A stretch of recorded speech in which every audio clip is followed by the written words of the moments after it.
Hello everyone, welcome to my channel. I'm going to be starting making videos on how to learn Japanese, or more specifically, how to effectively learn Japanese. I myself have been learning Japanese for basically half my life.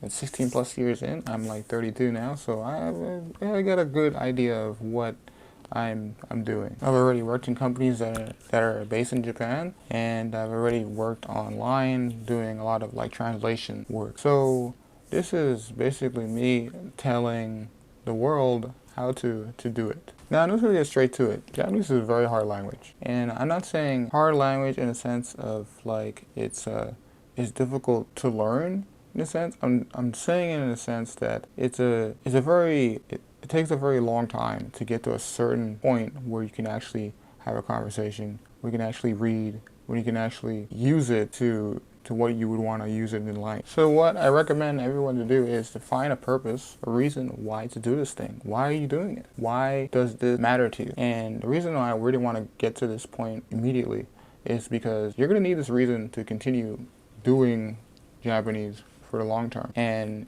this is basically the purpose that if you have it, you're always going to come back to as an anchor. The more you go back to this anchor, the more reason, the more motivation you build in order to continue on this journey. So what I'm going to do for you right now is that I'm going to tell you a story that happened with me, or my reason, so you can gain your reason, if that makes any sense. Right? So my reason to learn Japanese was basically I wanted to escape. I wanted to escape from the reality that I was living from.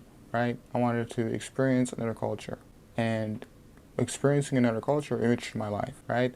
And that was the reason I kept going as long as I did, all right? And even to this day, I'm still using Japanese for my own hobbies, for my own work, and honestly, it's made my life a lot more better. So when I started learning Japanese was when I was in middle school, and no one was into the whole idea of what Japanese was about, really, other than like underground anime or whatever. And I was really invested in a certain show called Bleach. And Bleach was like the epitome of like cool for me, right? It was like samurais and stuff. And my cousin got me interested into it based off of, I don't know, like I was watching it on like an online called site, whatever, right? Because a lot of people were watching anime online, whatever, right? It was like a new thing. I'm sure people already know what Naruto is and stuff. So that stuff was like super underground, super, I guess, like a niche thing, whatever, right? And when I got into it, I was really hooked onto the idea of like, I guess how cool they would sound. It sounded like they were revered, or sounded like there was some kind of poise in the way that they spoke, right? So with that, me seeing that, that really pushed me to be like in the place of curiosity where I really wanted to well, one, I didn't want to read subtitles, and two, thought that it would be a really cool thing to have your own special, I saw language as like your own special place to like go to, wherever, right? It's like another group of people. When you really think about it, language is just basically like the gatekeep to another culture, wherever, another group of people, all right? Now, I grew up in a very Caribbean, Jamaican household, right? And there was a lot of talk about like, oh wow, you're learning basically a language that has nothing. These people are like on the other side of the world, all right? Like, let's just be real. They're on the other side of the world, wherever, right? And you never met a Japanese person in your life, right? Well, to my knowledge, at that time, wherever, right? And I thought it was just kind of like a rarity, all right, to know about it, to know about people from over there, and like there's so much about like the creativity that I've seen just from the media alone from Japanese people that got me interested into going the distance with this language, right? And slowly, at that time, slowly but surely, people were catching on to the idea of what animation was, what the whole Japanese thing is. Because like, from what people would guess about what Japanese people are, would basically be like, oh, they eat sushi, or there's samurais, or there's sumo wrestlers, or whatever. That's about it, right? And that's like the idea of like, oh yeah, they eat sushi all day or whatever. That was about it. That's as much as I knew, right? My curiosity is what put me in the game. Curiosity kept me going. That, and there's a lot of stuff that's in Japanese culture that I adapt to my own culture, to my own values that made me a better person, right? So there's a lot of stuff about, well, like I said about samurais, right? I really like samurais, Bushido, and I really like the idea of like honor. And there was a lot of stuff that was going on in my environment that wasn't very honorable, right? So I kind of wanted to adapt this thing so it would enrich my life, right? This is one of the reasons why I learned Japanese. It wasn't just because of animation and I thought, the effects and stuff were cool. It was just really because, like, when Japanese people want to do something, they do it with a level of diligence. They do it with a level of a meticulous work ethic, which I really admired, right? And I wanted to be around people like that, because I was a meticulous person, right? So this is one of the things that if you feel that you have a connection to another culture, like the Japanese culture, right, that you can use as an anchor, as a reason for you to continue learning another language, I think you should pour into that, because when you have days that you actually do not want to study, and I'm going to talk about discipline in a second here, you're really going to need to go back to that place and be like, why am I doing it? What is the point of doing it? All right, so the level of discipline I had was a little bit abnormal for a person that was like, my age, I guess. I don't know. I'm not sure. I don't think I'm an outlier or anything like that. I just had a system. I had a system that was basically built after I went to Chapters. So there's a bookstore called Chapters that I went to. Me and my mom went, whatever, because I asked her, I want to go get this book, whatever. I want to get this Japanese book. It's the basics of living language. And I got that book. My plan was really simple. It was like, I'm going to put an hour a day into it. Put an hour a day of learning this course book, right? And it was really a simple routine. But you see, discipline, the thing we have to work at, right? So you have to continuously do this thing on a consistent basis to actually even make something happen, right? So what I did was really simple. I wanted to have work and play, right? So work and play was very important, right? And if I had too much fun, I'd have to do some work, right? So the way I did this was that before I would watch like anime or whatever, because I was super into watching anime when I was that age, right? I would do the course book for an hour, and I would go over the lesson like over and over and over and over again for an hour. This is the thing that made me excel as the level I am. Was I wasn't memorizing something.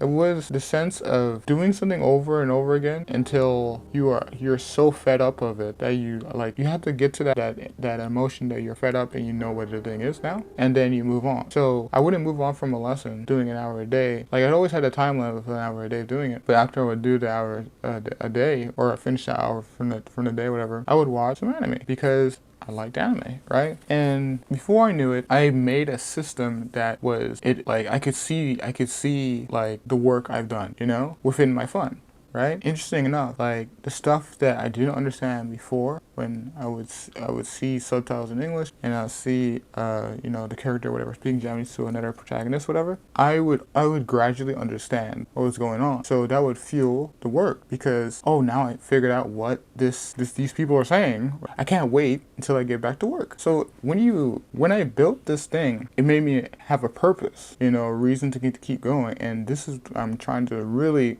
hammer hard onto this. When you find this purpose of what you're doing, that's the reason that keeps you going, right? It's no longer just like, work or fun itself. It's kind of way of life at this point, right? So I really turned this thing as a way of life for me, right? And I kept doing that over and over and over again, and then my course book was done. Funny enough, I knew I could have a basic conversation, right, with whoever who spoke Japanese, right? Really, I think if you push, have discipline, and have a level of consistency of work ethic to continue doing this thing, you will see the benefits. All right, so the next thing was on the list for me was to find a Japanese person, because I never met a Japanese person in my life, right? And I had another friend, his name was Charlie, and me and Charlie were very into animation, we were very into anime, right? We were into Japanese culture as well, right? We both had the same interests. So it's really good when you're doing this thing, when you're on your journey to learn something, is to find other people who are like-minded with you. One of the things that me and Charlie did, whatever, I had my brother. He lived in the city, right? And we found a language exchange in the city, right? And it just happened that my brother was, he lives in the city, whatever. I live out on the outskirts, not like way not in the city, whatever, right? So me and my friend, we made it our duty to go, hey, maybe you can crash at your birthplace, and after that, from your birthplace, we can go to the exchange, right? And it's like, yeah, that makes a lot of sense, right? So I remember the first time going out and then meeting a Japanese person for the first time, whatever. It was very I feel like it was very nerve-wracking because this is something that I've been, it's like basically training over time to this moment, whatever. Is like a test. I had imposter syndrome, right? I spoke, and then they were just like, oh wow, you can you understand, right? And that, I have to admit, guys, that make my purpose even more worthwhile to do, so when you're finally at the challenge to like show what you got, that like it's a flame, right? You're fueling the flame, whatever, right? And every time you make progress, it makes it more worthwhile to do it. I hope that anyone who's like who wants to learn Japanese or wants to learn their language or whatever, right, can feel that fire, that you connected with another culture for the first time, right? So going through that, right, for whatever amount of years, I went back and forth into the city to meet young people, whatever. I stumbled upon an opportunity because I started learning the writing system. So when I started learning the writing system, my friend told me, a good friend of mine told me that, hey, you're really good at this stuff, you should probably just go to Japan, right? And Japan was a big deal, right? So Japan was a big deal because this is like, from that time, it was like basically 5 years of doing this stuff, going back and forth, meeting people who, they're basically tourists that come, to Canada, right? And when I made the jump, to go over there, I think I did the work holiday visa, and I did a jump, whatever, because I wanted to basically experience Japan in a sense of like to test myself, right? And when I went over there, first thing I went in was basically ESL. Wasn't happy with ESL, whatever, being a teacher, but I think this is the bar for everyone. And then eventually I got into translating, right? And it was like the first translating job I've had, right? With just 5 years of studying Japanese, right? So very huge. I'm the only black guy in the company, whatever. It was a really big deal for me, right? And going from one place where it's just like, well, 5 years putting in the work, right? You start to like, it was such a huge push where it's just like, I didn't even know like how the subways work, in a sense, whatever, right, in the beginning. And now I'm in this company doing like translating. Like this is nuts. I think if people dig deep down within themselves and understand that if they have a greater purpose, that you understand this thing can fulfill you, I think it'll make this long journey a lot more, like years will go by and you think like, oh, it feels like it's only been a few days, so that's what I want to leave with you, is that your reason. What is your reason to do this? Because if you start this and you don't have a strong purpose, a strong reason to do this, the inevitable is going to happen. You're not going to want to continue. But if you build this purpose from the beginning, rather than just like, oh, I just like something,